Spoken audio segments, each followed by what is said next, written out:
I'm sorry, don't look for me, my husband said before hanging up. No matter how many times I called back, he wouldn't answer.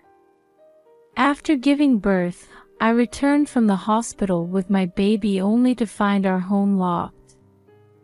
When I finally reached my husband, who was supposed to pick us up, he said, "I'm tired, I sold the house, and don't look for me."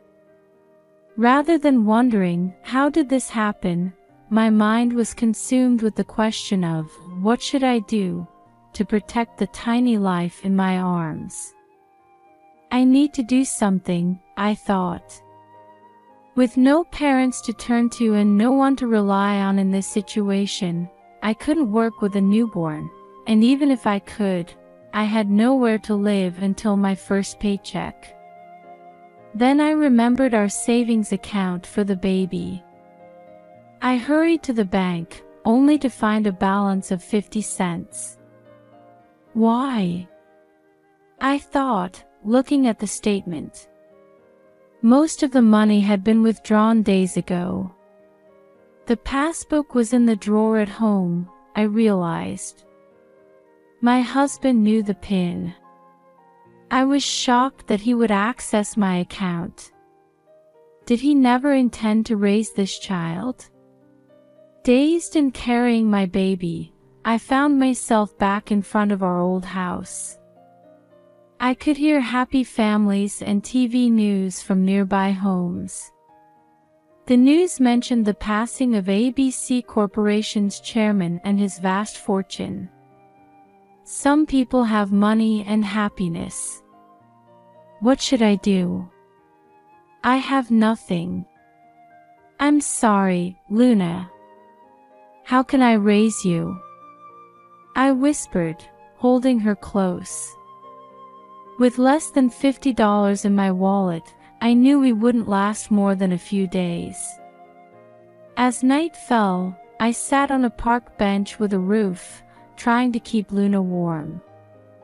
In the morning, I'll try to borrow money from a payday lender, I thought. Just then, my phone rang from an unknown number. That call changed everything. Hours later, we were in a luxurious hotel room. Someone had arranged for us to stay there, saying, "I've booked this room for you to rest. It's paid for, and diapers and baby supplies will be delivered later, and I've arranged clothes for you too. If you need anything else, just tell the front desk." After a good night's sleep, I considered trying to reconcile with my husband for Luna's sake. But I couldn't imagine a future where he wouldn't abandon us again. I can't let my daughter be a victim of that man anymore. I need to manage on my own. I decided. I sent an email to my husband, and he called right away. "Hello, I saw your email. So you really want a divorce, right?" he said. "Yes. After what you've done, how could we possibly stay married?" I replied. "Ah. Well, it's better for me. Getting rid of someone as useless as you," he said. Ignoring his cruel words, I arranged to meet him in the hotel lobby. The next day, my husband arrived at our meeting place, looking puzzled as I stepped out of the hotel elevator. "Isn't this a luxury hotel?" "What? You've been staying here?" he asked. "That doesn't matter, does it? More importantly, you'll divorce me, right?" I replied. "That's the plan, but how will you manage with no money?" he said, looking down on me despite being the one who put us in this situation. I deliberately answered coldly, "I'm inheriting a small fortune. So even without you, I can raise Luna on my own." "What?" He looked stunned for a moment. "Don't lie. You said you had no relatives. I thought so too, but it seems I was wrong. Suddenly, he eyed me suspiciously. Hey, is this inheritance substantial? Enough. Apparently sufficient, so Luna and I won't struggle in the future. At first skeptical, he seemed to believe me after seeing me stay at a luxury hotel and wearing a designer dress I'd never owned before. Then he gave me a sleazy look, almost licking his lips. Stephanie, why don't we try again? The child needs a father, right? What are you saying all of a sudden? Have you forgotten what you did? I have no intention of staying married to someone who changes his attitude the moment he learns I've inherited money. When I presented the divorce papers I'd prepared, he tore them up. What are you doing? I exclaimed. You're just trying to keep the inheritance for yourself, aren't you? He accused. Weren't you the one who sold the house and abandoned us? I retorted. I'm never divorcing you. Listen, I'll give you a week to reconsider. With that, he left abruptly. A week later, after ignoring his calls and messages, I agreed to meet him at the hotel cafe. He arrived late, speaking casually as if our last parting hadn't happened. Hey, Stephanie. Ready to try again? How could you think I'd change my mind after how we parted? I replied. Fine, then lend me $20,000 from your inheritance. That's nothing to you now, right? Even if I lent it to you, I doubt you'd pay it back. Don't worry, I'm now an employee of the famous ABC Corporation. Surprised? I can pay you back quickly. When did you change jobs? But that doesn't matter. The old company paid poorly. I switched jobs for my precious wife and daughter. I'm family-oriented, you know. His gesture of looking up at me was one he often used when we were dating to act cute. Back then, I fell for it, but did he think it would still work? You took the money from Luna's savings account, and you still need more. I shouted. Don't yell like that, he said. Of course I will. I don't even want to see your face anymore. Oh, I see. Fine, I'll divorce you. But you'll definitely regret it, he said confidently, giving me a bad feeling. Listen, we haven't filed for divorce yet. And you inherited property, right? That means it's marital property, so half of it is mine. I'm the one who benefits, he said, grinning smugly. But I had prepared for this over the past week. All right, I'll write up the divorce papers now, so make sure you divide the assets properly, he said. About that, first look at this, I said, handing him some documents. I never thought you'd been cheating since right after our marriage. Before meeting my husband last time, I had hired a detective agency to follow him, wanting to know why he had abandoned us. The investigation report revealed things I never imagined. Right after marrying me, he met another woman, claiming to be a single high earner. To gain her trust, he spent money on luxury cars and entertainment, going into debt to finance it all. However, when he finally couldn't keep up with the repayments, he sold the house and fled to his mistress. Why the hell are you snooping around? he yelled. I had no choice since I didn't know what was going on with you, I replied. It doesn't matter now that we're divorcing, he snapped, seemingly forgetting that he had torn up the divorce papers himself a week ago. I'll be taking $20,000 in compensation and $500 monthly in child support. At least this much, I stated firmly. Why should I? You had the kid on your own. I'm not paying a cent, he shouted. It's true that I got pregnant before we married, but when I said I wanted to keep the baby, he had definitely said, let's raise it together. Now, he was trying to blame everything on me. I absolutely couldn't forgive him. With all this evidence, you can't possibly think you can avoid paying, can you?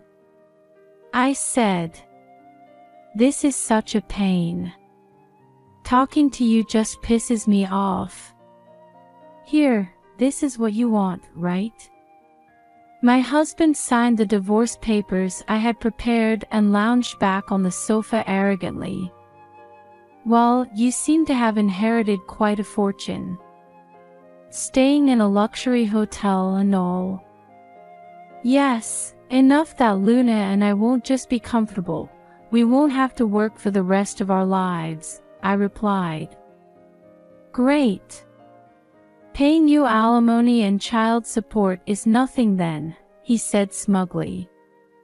Ignoring him, I called over the lawyer who had been waiting at the next table in the cafe and introduced him. Did you think I'd come alone without any preparation? I asked. Ha! A lawyer. But no matter who shows up, it's a done deal that I'll be getting your inheritance, he said confidently.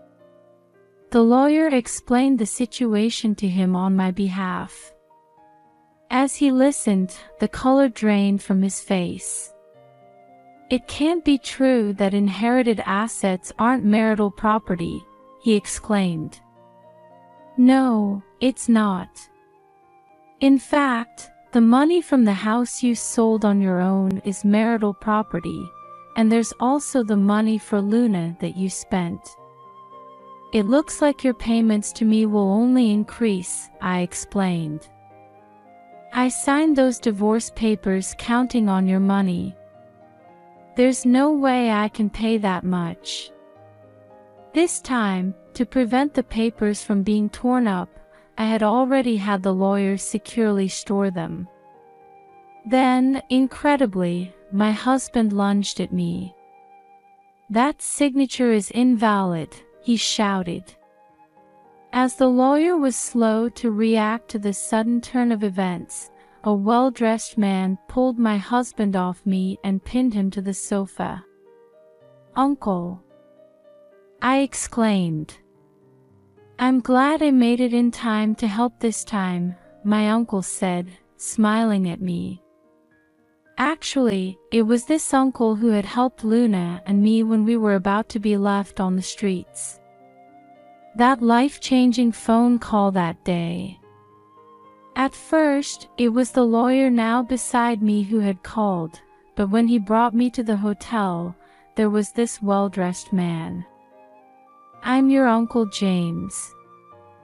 Yes, your eyes and nose somewhat resemble my brother's, he had said. Of course, I didn't believe their story right away. But seeing my suspicion, they showed me ID and documents proving our relation. I was truly shocked, having thought until then that I had no relatives at all and was completely alone in the world.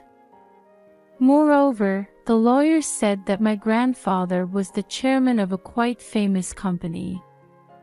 Come to think of it, I heard the news about that chairman's passing when I was standing in front of our old home that day.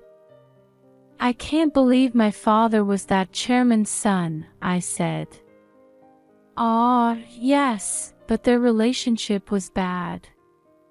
Your father ran away from home and remained estranged. It seems my father always regretted that, my uncle explained. So, grandfather left me an inheritance? I asked.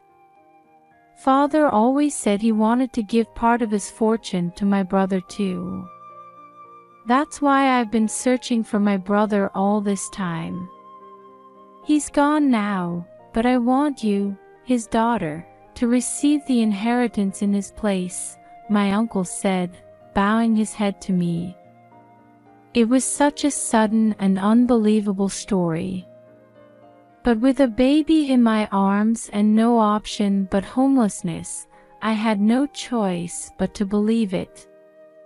In a dreamlike state, I went through the inheritance procedures, my hands shaking at the sum exceeding $1 million written there.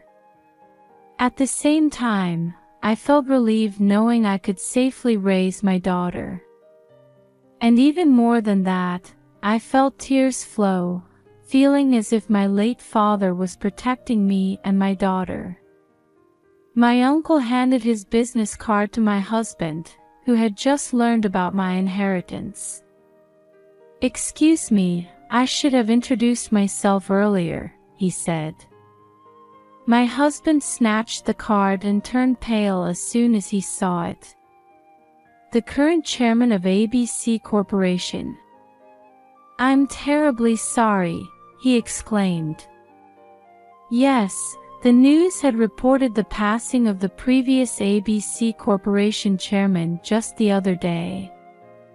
And my uncle had succeeded him. I'm honored that you hired me," my husband said, bowing his head repeatedly as he realized who he had been facing. "Sit down," my uncle said. "Yes, sir," my husband replied. From then on, clearly conscious of my uncle, my husband's boldness visibly diminished. "You'll of course pay the compensation and child support you just promised to my niece, right?" my uncle asked. But since she inherited money, I don't need to pay compensation, right?" "Hey, say something. You'll forgive me, won't you?" my husband pleaded, turning to me. "Of course not. I'll make sure you pay every cent," I replied firmly. "If I pay what you're asking, I won't be able to do anything," he complained. My uncle addressed him. "If we've hired someone at our company who can't take responsibility for his own actions, I might need to have a chat with the HR department and your supervisor." "No. If you say something to my boss, I finally got this job. I can't lose it," he panicked. "It's interesting how you think it's fine for others to be in trouble, but not yourself," my uncle observed. I'm sorry," my husband mumbled. "I think you're apologizing to the wrong person," my uncle pointed out. Reluctantly, my husband bowed his head to me. "Stephanie, I'm sorry. Look, I've signed all the necessary documents. Can't you forgive me?" His strange pride seemed to prevent him from offering a proper apology. "I have no intention of forgiving you right now. You haven't made amends for what you've done," I said. "What do you mean?" "I've signed the papers and given you the divorce papers. What more do you want?" he shouted. "The atonement ends when you've fully paid the child support and compensation," I explained. "Don't give me that crap," he yelled. "Stephanie's opinion sounds perfectly reasonable to me," my uncle interjected before my husband could say more, finally silencing him. If the payments are delayed, let me know. I'll make sure they're deducted from his salary if necessary." "I'll talk to HR about it," my uncle said to me, glaring at my husband. Then he left. As soon as my uncle was gone, my husband tried to appeal to me tearfully. I told him with a merciless smile, "Oh, by the way, I told your mistress everything, that you're actually married and not rich at all. She said she never wants to see you again." My husband's mouth opened and closed, trying to say something, but in the end, he just slumped his shoulders, unable to utter a word. After that, my ex-husband was kicked out of his mistress's house, spent almost all his salary on compensation and child support, and was struggling to repay his debts. When he missed a payment once, the chairman, my uncle, personally visited his department for a thorough conversation. Since then, there were no more delayed payments. Moreover, this incident led to my husband being sidelined in his department, making his position in the company quite uncomfortable. As for me, I'm living peacefully with my daughter. With the inheritance and compensation, I've built a good relationship with my kind uncle and his family. My uncle is slowly teaching me how to manage the sudden wealth I've received. With our future secure, I plan to continue living happily.